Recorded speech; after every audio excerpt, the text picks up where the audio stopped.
My name's Josie and this is my bus bow that I'm converting into my first ever home. And then I spot people watching me and I get super awkward.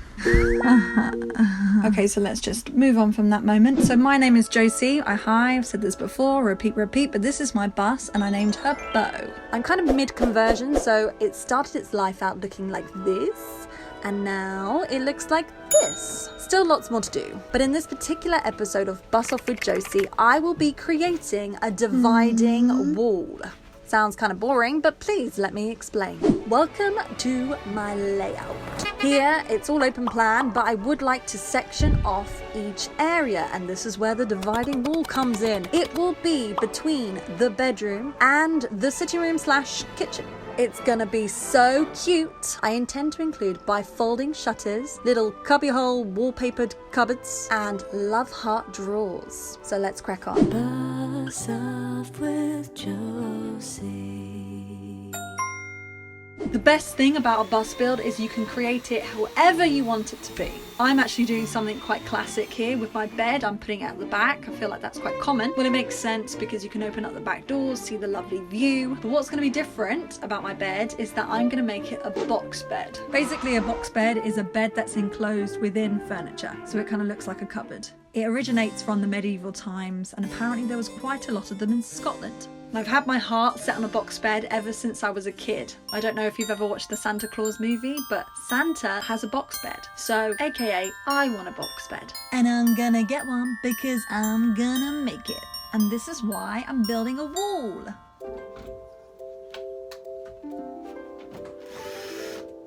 So here I'm building my frame and I'm using 2x2 batten, and I decided the wall itself was going to be about 13 centimeters in depth, and that will allow enough room for my little love heart drawers and cubbyhole cupboards.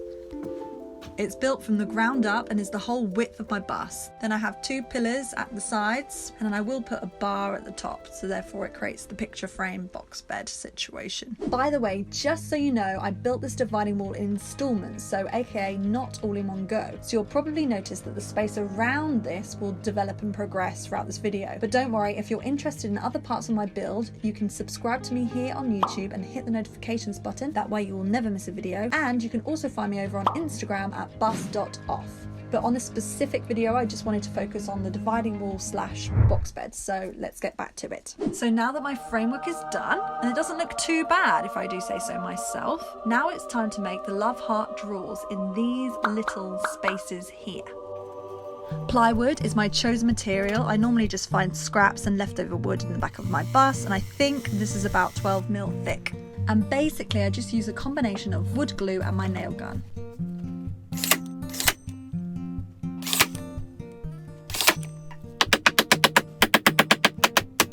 Seems to have done the trick.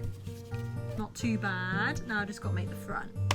And for the front I use plywood again, and we already know I went for the love heart theme. Essentially I just cut out little love hearts with my jigsaw, and how these work is you stick your finger in and you pull the drawer out. I thought holes would be better over handles here because as this will be the bed area, I didn't want to be stabbed in bed while rolling over by any handles.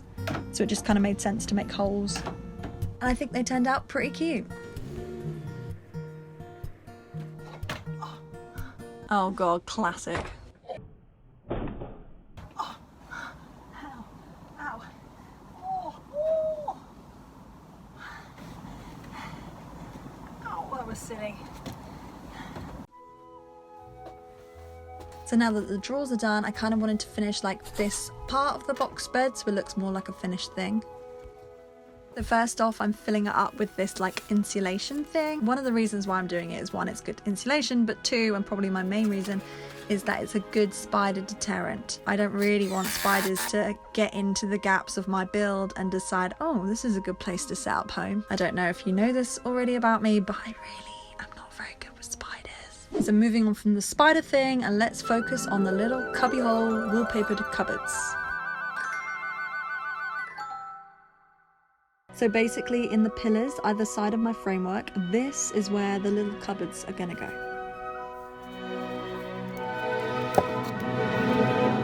And what I just did just then was put a little block into the framework so I can then put a base for the bottom of my cupboard.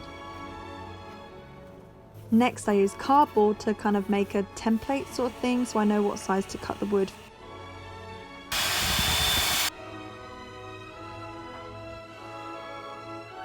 Here is my sides and base all cut out in thin ply. Next, and this is probably my favourite thing, but I use wallpaper. Well, it's not actually wallpaper, it's wrapping paper, because you can get much nicer choices in wrapping paper, but wrapping paper, and I basically paper mache it inside the cupboards, and it makes it really strong and sturdy and waterproof, so it's amazing. Okay, so next up I want to make a front for this like cupboard framework thing that we've got going on here, and I'm going to use ply. And what I'm doing here right now with this lunchbox pencil tape situation is I'm trying to make a scribing utensil. Very makeshift, but it actually does really work. Obviously there is no straight lines in a van. If you've done a van build you'll know that, but basically the walls are not straight. They are curved on an angle and a twist or whatever it is. So if you want to make a wall that butts up right against the edge or the other walls, then it's called scribing. You have to draw out essentially the pattern of your wall onto your plywood. Look at Winnie watching me intently. Bless her little cotton socks. Okay, so this is essentially me trying to draw out the line of my wall onto my plywood. Let's hope that my method of the lunchbox pencil tape situation works. We shall see. Fingers crossed. Ah, she thinks there might be food in the lunchbox. Okay, now it's all making sense. Look at her sniffing. Cheeky. So once I had the line drawn, and then I had to cut it out with my jigsaw.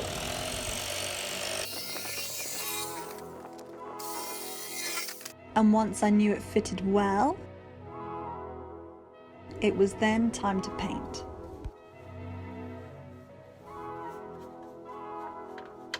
And then put up.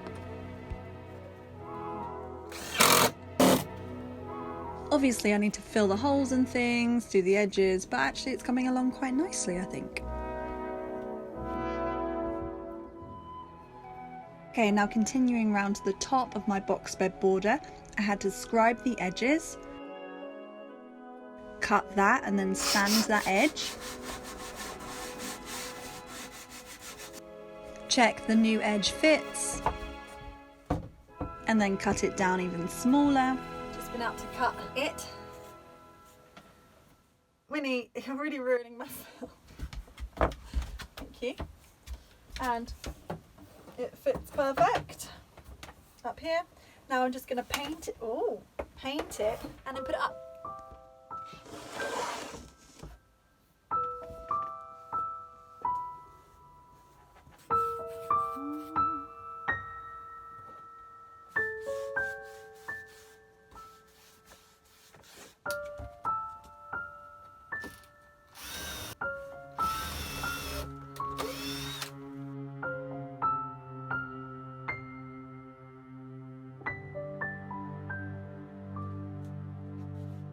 So today I'm fiddling around with the frame. This is an old plank of wood.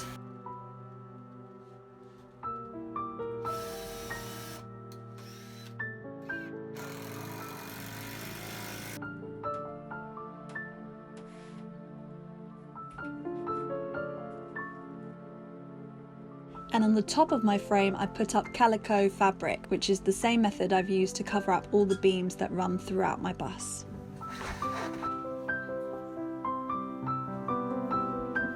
Then I could fit the rest of the old beam up both sides of my frame.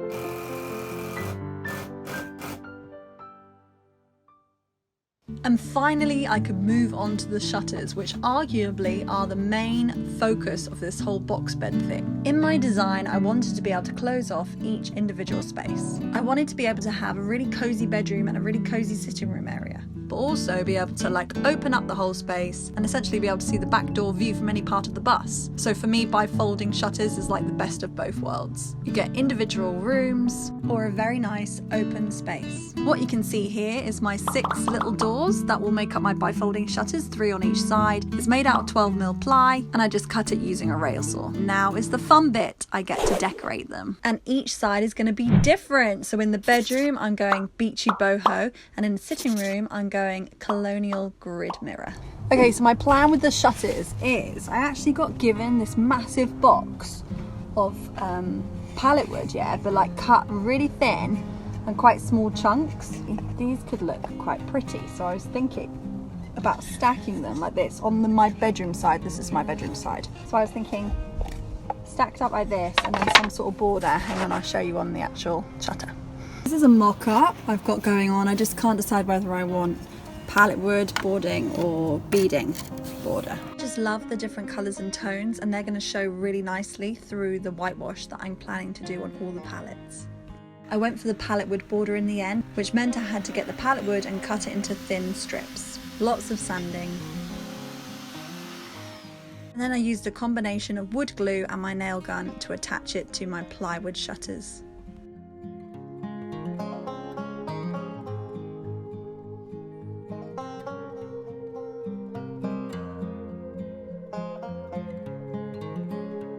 And here we have one all done. I really love the whitewash on the palettes. I think it goes so well with my little love heart drawers. 1 down, 5 to go.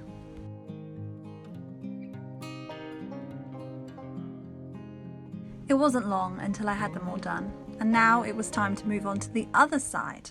And when it came to starting the other side, first I cut wood into strips and painted them. Then I bought these square little mirrors with sticky back, and I added glue and I stuck that down along with the strips of wood as a border.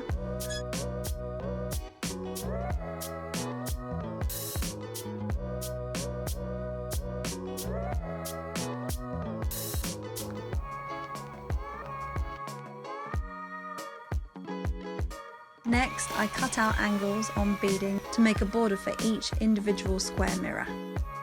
And Mum came on this day to help me stick it all down. It was a little bit fiddly.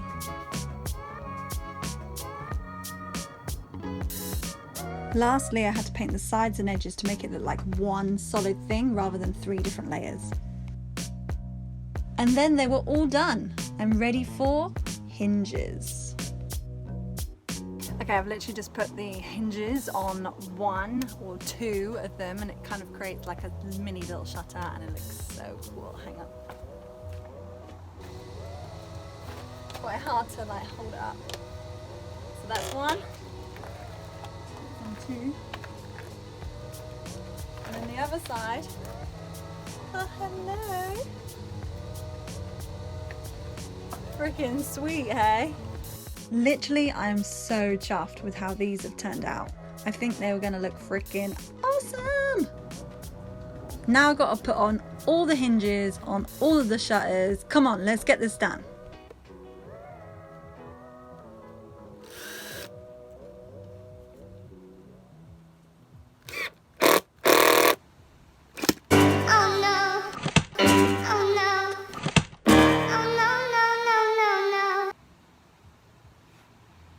Yeah, you guessed it, I smashed a bloody mirror, and not only one.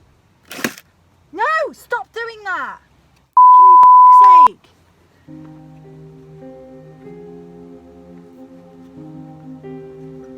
Smashed 2 of the mirrors. No! Yeah. Joe. I had this going, but one there, one there.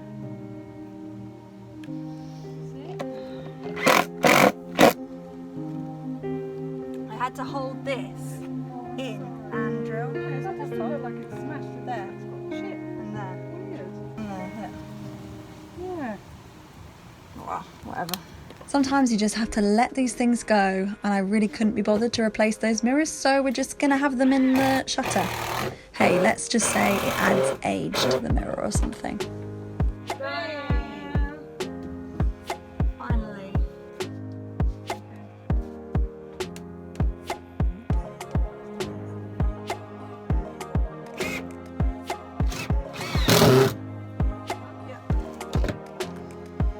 Done.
Obviously these shutters are made by me, so they really are not perfect. However, considering they are made by me, I actually don't think they're half bad. And here they are! They need a clean, for sure. They also probably need to have like a recoat, like paint, and I'm thinking about also doing like the edges in like kind of rope macrame. They've literally turned out so much better than I expected. Oh, look at girl, give me your paw. Oh, what a clever girl. Want a treat?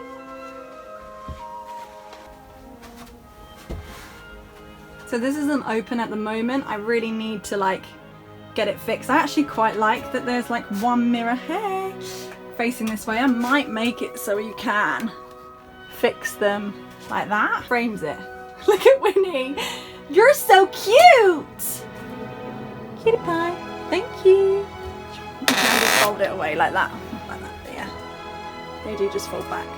Oh no. And she's disappeared. And yeah, obviously some way to bolt them at the bottom. Doesn't quite work just yet. Right now I'm shoving this under it. Also when they're pushed back, I'm going to need to find some way that it doesn't rattle.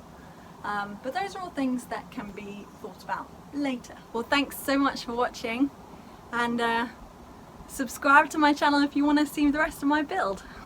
I want to see the rest of my build. I really need to crack on. I wanted to get it done this summer. Come on!